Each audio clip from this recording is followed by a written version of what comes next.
15 minutes and counting.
The video you just saw originated when we at the McKinsey Global Institute took a step back and reflected what we had learned over the 25 years of MGI's existence. It became very quickly clear that we have grown up at an unusually positive economic environment of growth and prosperity.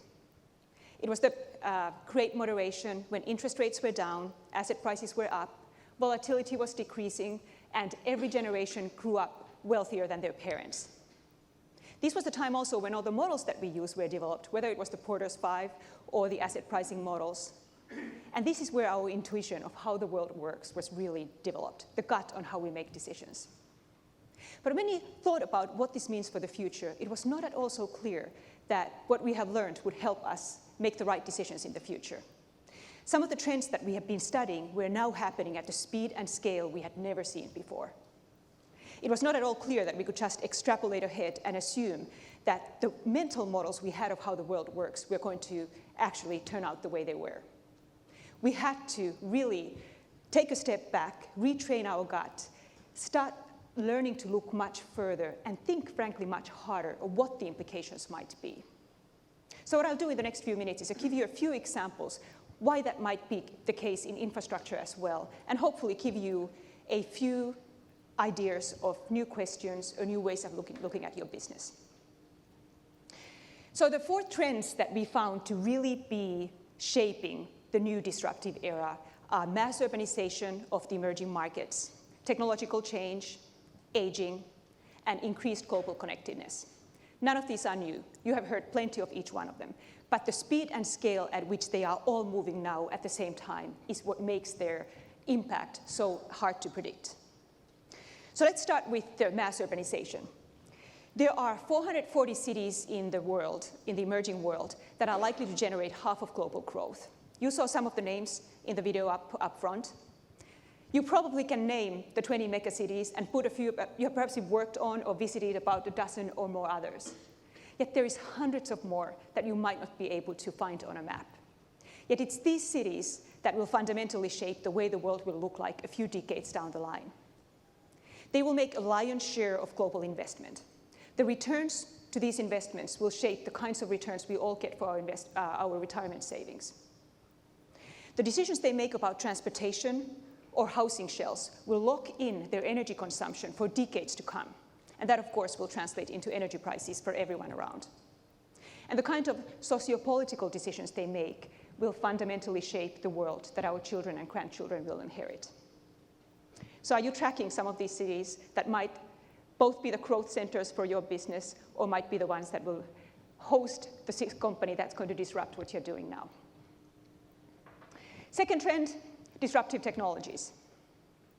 This is a trend we definitely watch very hard, and despite some of the technology pessimists out there, we have never lived in a time where the technology pipeline is broader than it is today. In fact, the challenge now is to make some sense of the technology coming from every which way. It is robots, 3D printing, autonomous vehicles, it's big data, Internet of Things, many of the things that you just mentioned previously. Which ones of these will actually really matter in size and scale? Which ones will matter where? And which one is the one that's going to make a big difference for your business? I think the only thing we can count on is that the biggest disruptions will come from the most unexpected places. So let me run through one example, autonomous vehicles, and how that might influence different businesses. The first order effects are pretty straightforward. I think we all look forward to sitting on the back seat and making our commute times much more productive than they are today. Even the second order effects are pretty clear. We'll probably need fewer cars if my nanny and I can share the same car that drops me off in the office and then drives her and the kids around for the rest of the day. But things get interesting when you start thinking about the third order effects and beyond. Think of all the space dedicated to parking in the world's largest cities today. With autonomous vehicles, we might not need that any longer because I can be dropped on the office or the mall and the car can go and park itself into much lower cost location further apart. We might actually see some of the world's most valuable real estate assets, frankly, the world's most valuable assets of any kind, supply increase significantly. How will that change some of the economic growth of the cities and how it might change the urban infrastructure needed? So I think this is a question to ask. Are you looking broad enough to see what kind of technologies might actually change your business? The third one is aging. This will have both macro and micro effects. At the macroeconomic level, aging is shutting down one of the twin engines of global growth of the last 20, 25, 50 years. What we have used to see in the last 5 decades, actually, is that we have seen global GDP expand by 1.7% every year simply because we have more workers in the workforce. The other half, 1.8%, has come from making each one of those workers more productive.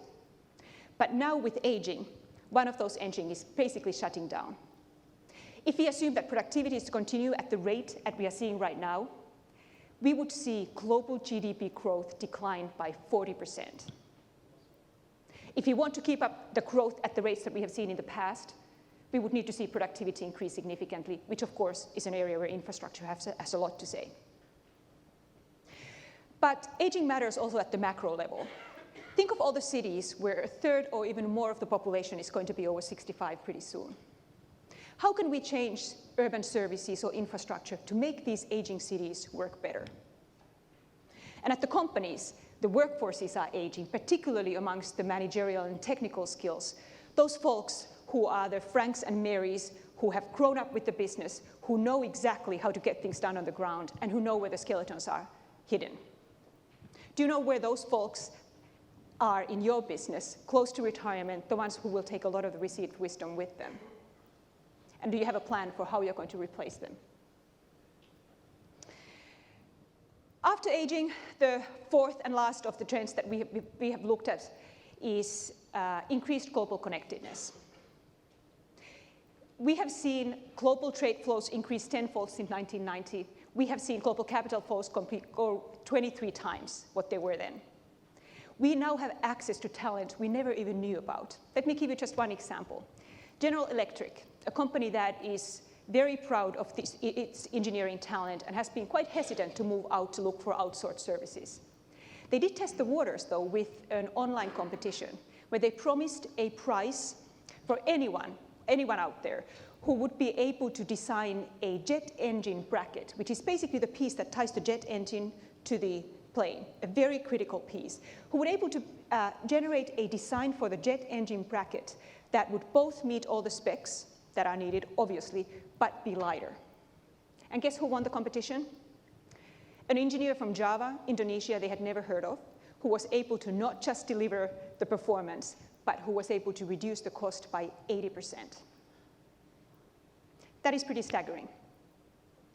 Of course, increased connectedness is not just about opportunities. It also means there are more ways to transfer risks. You no longer need to have a global supply chain to be really exposed to many things happening around the globe. So think of Greece. Since its independence in 1822, Greece has actually been on default on their sovereign debt for 50% of the time.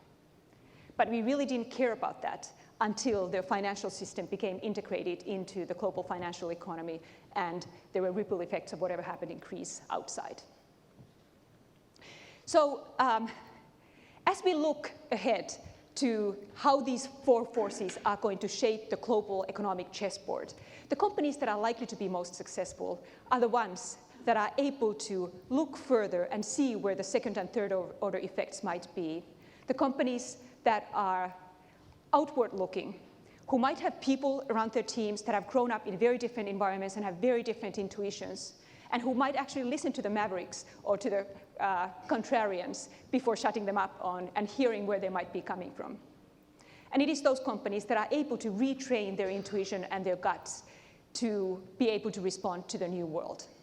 Is that going to be you, or is it going to be a competitor coming out from a city you have never heard of? Thank you.